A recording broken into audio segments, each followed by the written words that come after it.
Good morning. Good to have you with us on a busy Thursday morning. I'm Joe Fryer. That's right. I'm Savannah Saws. We begin with the latest on that deadly mass shooting in Kansas City. At least one person was killed and more than 20 others hurt, including nearly a dozen children. And the biggest question this morning is why. Video captured the moment when the celebration turned into chaos as hundreds of thousands of people scattered following a hail of gunfire.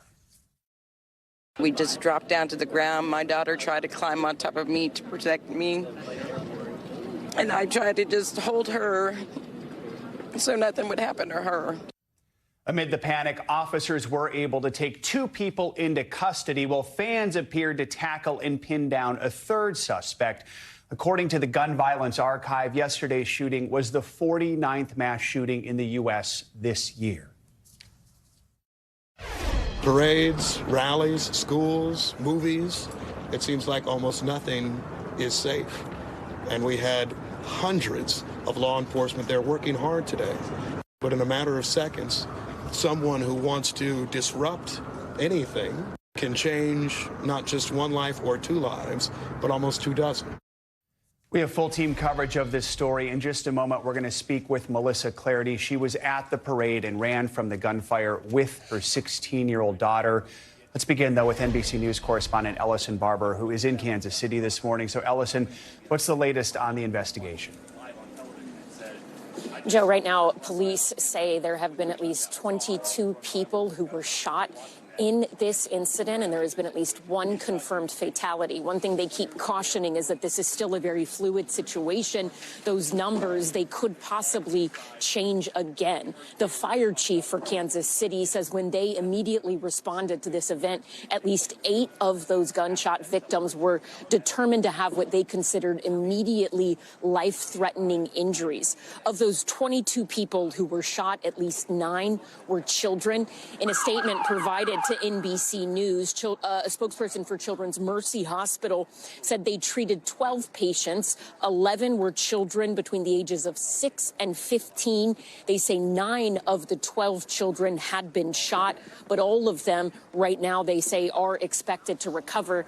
The big question, of course, is who did this and why. Police say they have 3 people currently in custody. They're describing them as detained and under investigation, but they really want to hear more from the public. They say the scene here right now is considered cleared, meaning that it's safe, but it's still in the very early stages of the investigation. They're trying to collect physical evidence as well as massive amounts of digital evidence. They keep asking anyone who was here, who saw something or who heard something or has any sort of video, to reach out to them and give them that information so they can work to piece together exactly why and how all of this happened. One thing to remember is this was an incredibly busy event. There were over 800 law enforcement people on the ground when this took place. The mayor has described it as something where there were people, there were eyes not only on the ground but also in the air, and this still happened. But in terms of the investigation, it's still very much ongoing. We know 3 people are in custody and currently under investigation. Joe, Savannah.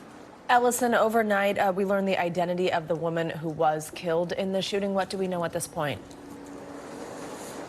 Yeah, so we found out from a local radio station, KKFI, that one of their DJs, Lisa Lopez Glavin, was confirmed, they say, by her family and others to have been someone who was shot and killed at the parade. She was a mother. She had 2 adult children. They say she hosted a really popular radio station called Taste of Tejano. Her bio on their website describes her as someone who loved music. They say people tuned into her show because it gave them a mental break, and in some ways it was therapy for them. I want to read to you some of the statement from her station, KKFI. They said this, quote, "It is with sincere sadness and an extremely heavy and broken heart that we let our community know that KKFI DJ Lisa Lopez Glavin, host of Taste of Tejano, lost her life in the shooting at the Kansas City Chiefs rally. Our hearts and prayers are with her family."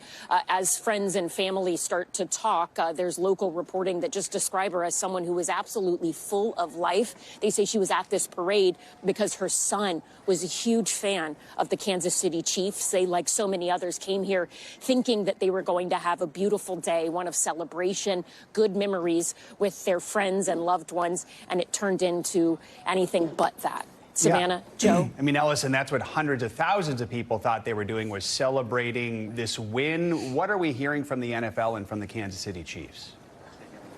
Yeah, I mean, they've released a number of statements echoing what we've heard from so many law enforcement officials, that they're heartbroken by what happened here. And we've heard that from star players on the Kansas City Chiefs. We've heard that from the NFL.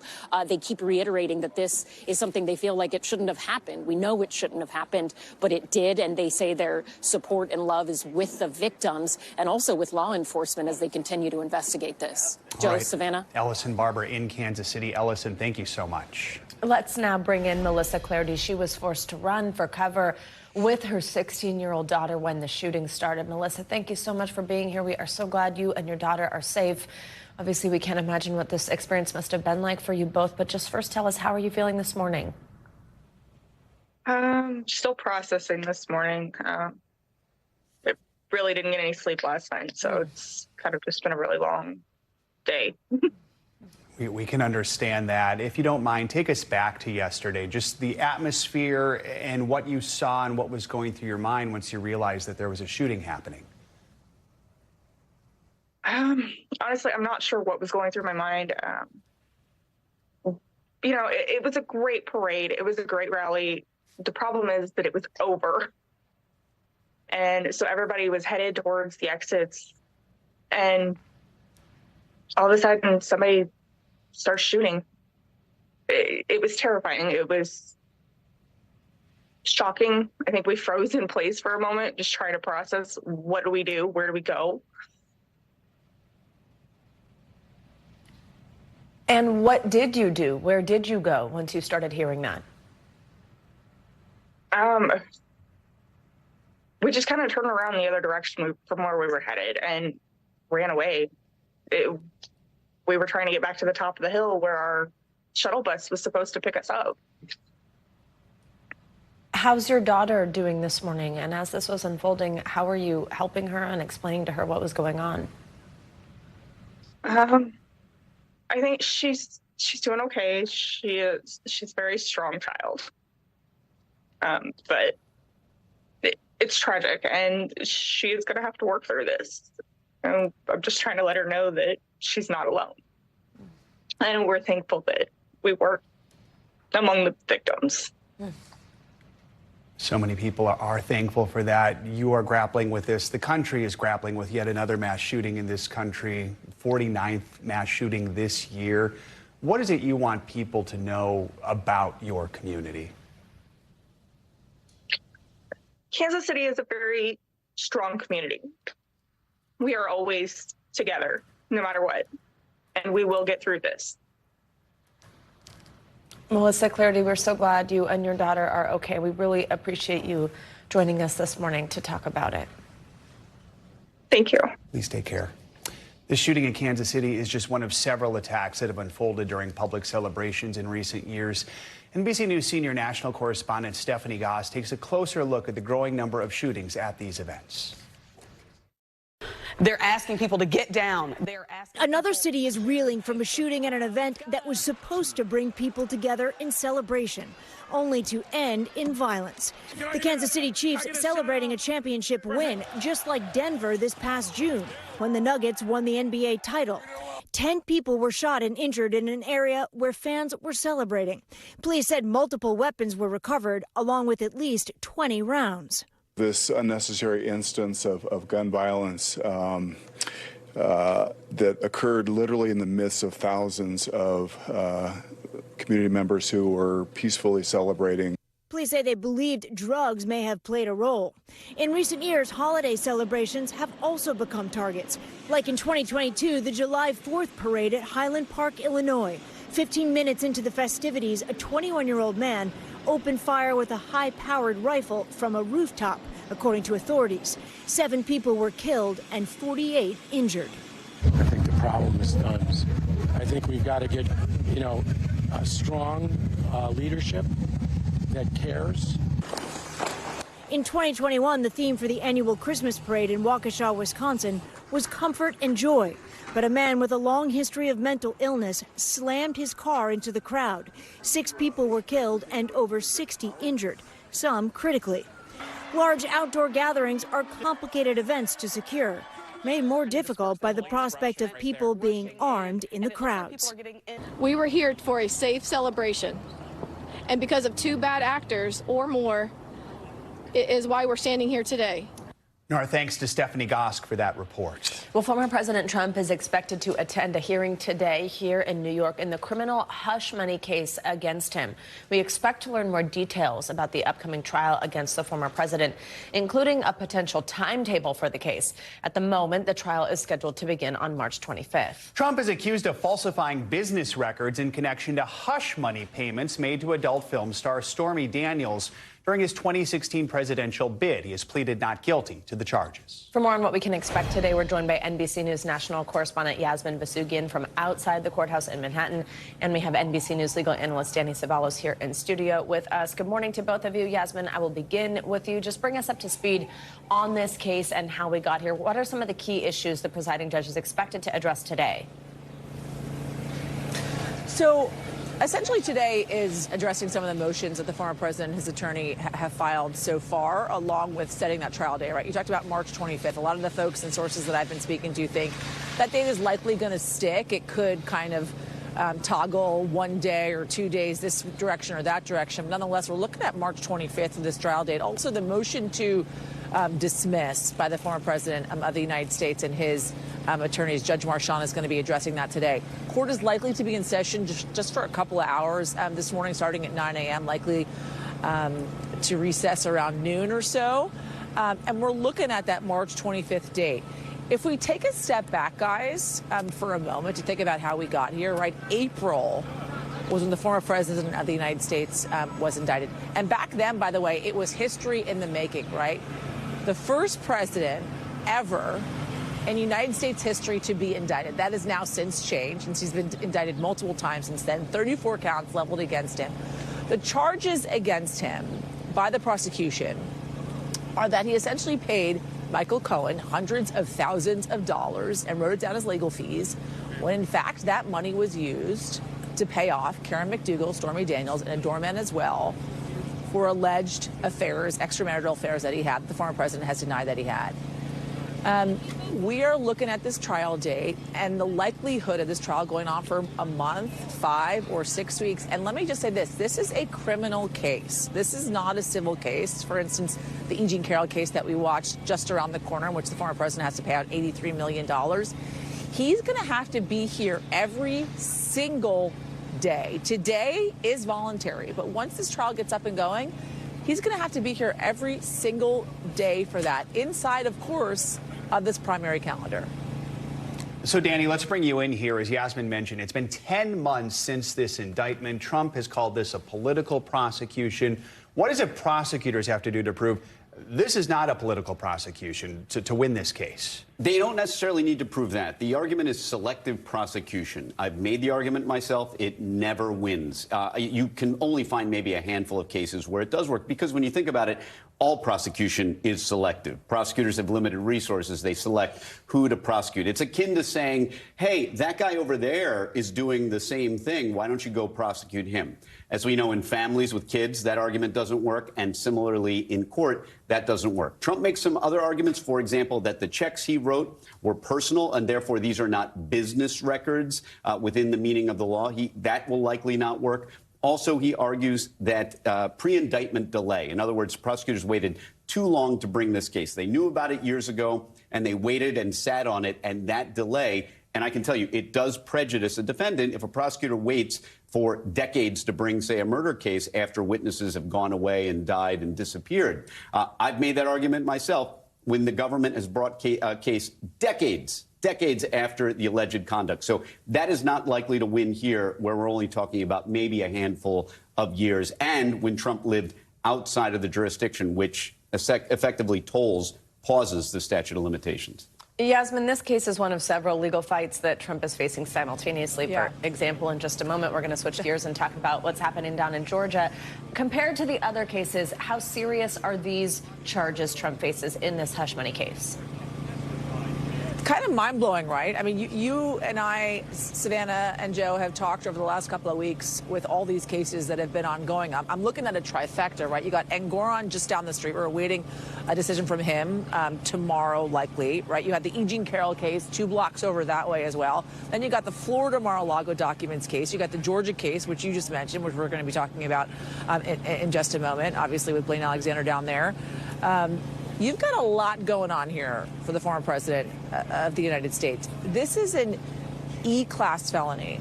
So when you think about this charge, this is a state prosecution. So he cannot, if he wins the presidency, if he wins election here in November, he cannot pardon himself because this is a state prosecution. And he is facing likely 4 years in prison if found guilty. So this is quite different than all the other things that we have been watching over the last couple of weeks. And comparatively, I think when we looked at the big picture of this thing, guys, and we thought about which trials were going to go first, I think the likelihood was that we thought the D.C. case is going to go first, right? The Jack Smith case. But now we're looking at this case going first, the state prosecution in which the former president of the United States could be found guilty and facing real prison time. And so, Danny, the president, of course, did not want this to be in a state court. He wanted it to be in a federal court, tried to make that happen, didn't happen. Real quick, remind us why. Yeah, he tried to remove it about a year ago to federal court based on a very rarely used provision of the removal statute. Ordinarily, in civil cases, you remove cases based on other reasons. I've done it many times.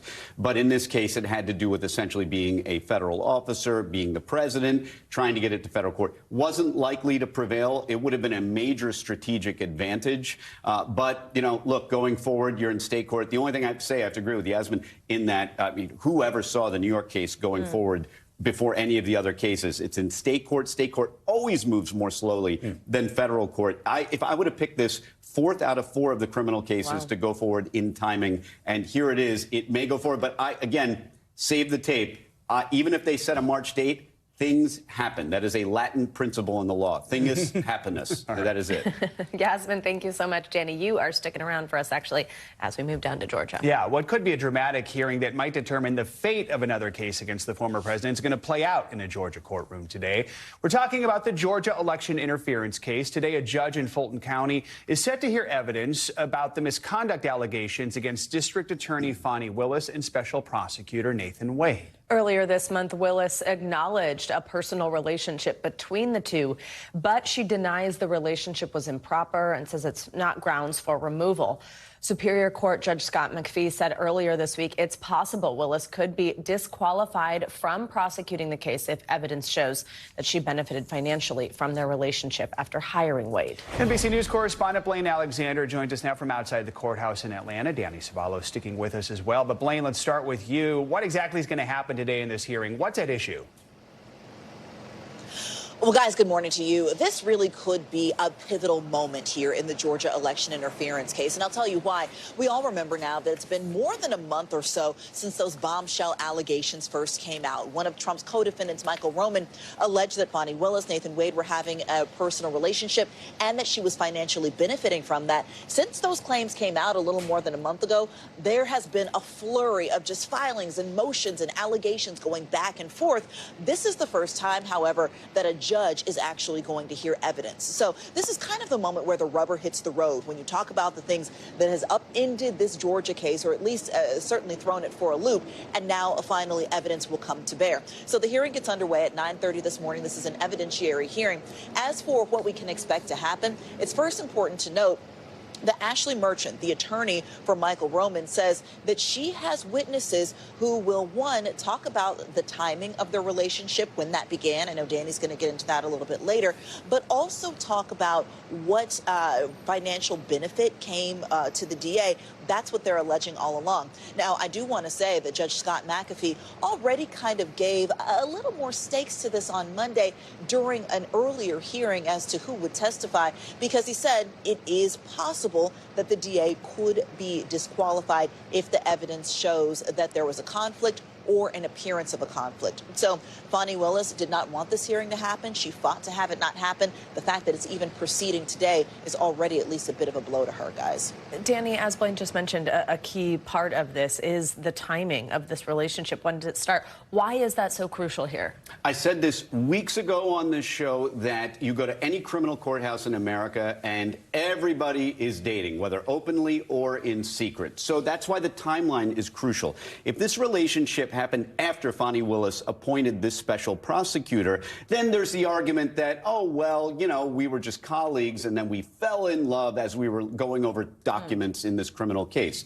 But if it happened beforehand, there's an argument to be made that there's the appearance of impropriety that Fani Willis may have taken someone that she had a romantic relationship with and given him a plum job, a job that he's already billed upwards of, I think, $600,000 for.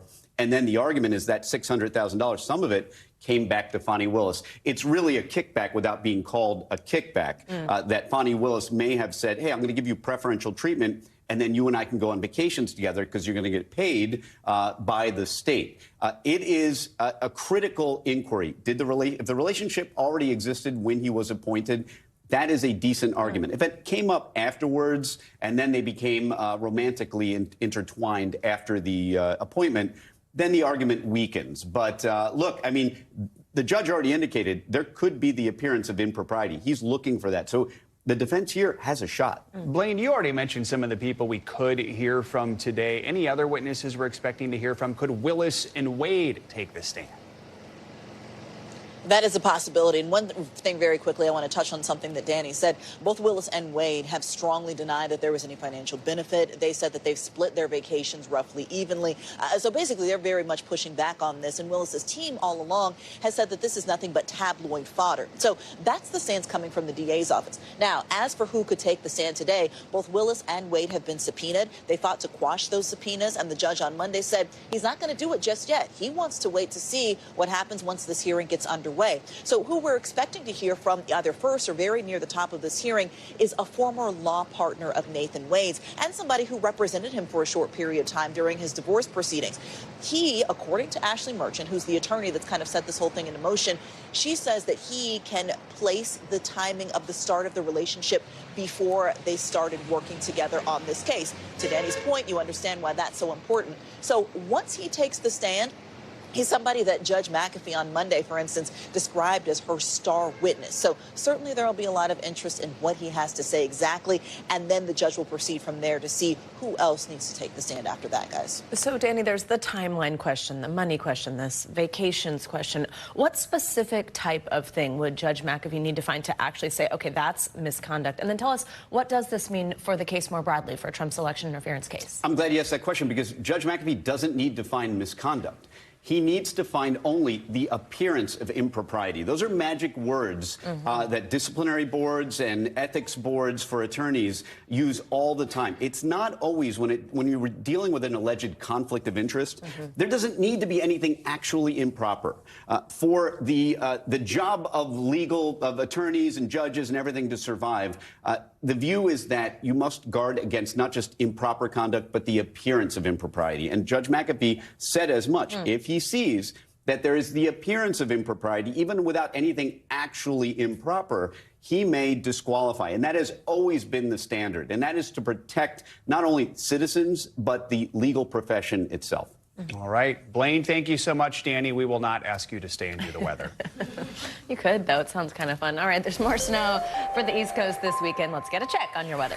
Hey, that's why we have Angie Lastman here tracking all those systems. Angie, good morning. I think I'd really enjoy seeing Danny talk about the weather for some reason, but I'll take it from here, guys.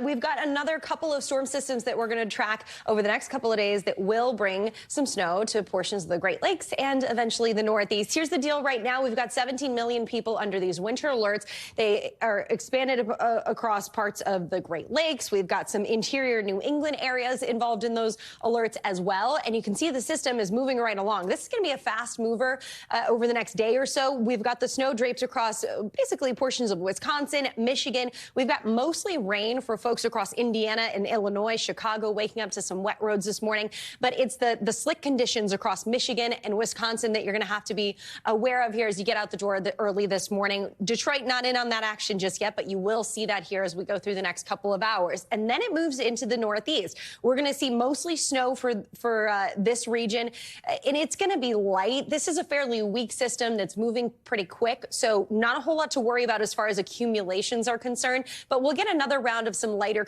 accumulations here as we go into the weekend too. And that's going to be from this system, where tomorrow it'll be kind of centered across portions of the Ohio and Tennessee valleys. That's where we're going to see some snow, some rain, a kind of wintry mix that could leave us with some difficulty when it comes to travel. We'll see some slick conditions on those roads from Cincinnati all the way down to Memphis for your day as you wrap up your work week on Friday. That'll race to the east. Once again, a fast moving system. It impacts folks in the mid-Atlantic with a little snow and a little rain on the southern portion of it.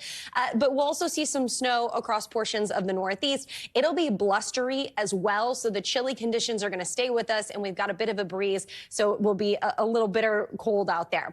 As far as the snowfall is concerned, there's a couple of spots on this map that we're expecting maybe 4 inches, 6 inches, even higher than that is possible. Downwind of the lakes in a couple of spots. You can see the northern portions of the lower peninsula of Michigan could pick up some of those higher amounts. But overall, this goes through Saturday. You can see no impressive totals really for any of the major cities along I-95, even any of those major cities across the Great Lakes. We're not looking at a whole lot of snow, but it may make those roads a little slick. Meanwhile, out west, no surprise here. We've got another couple of storm systems we're going to track here over the weekend. These are going to leave us once again with the chance for some really heavy rain. The flooding concern will, of course, be there. We've got some snow that we'll track too. This is tomorrow. The system will approach the coast and bring some gusty winds with it along with that rain. You can see from Washington down through California, we'll see some rain. The snow is going to be across portions of the Cascades as well as those Sierra Mountains. So that's where we'll pick up some additional snow. And then we turn our attention to another storm that arrives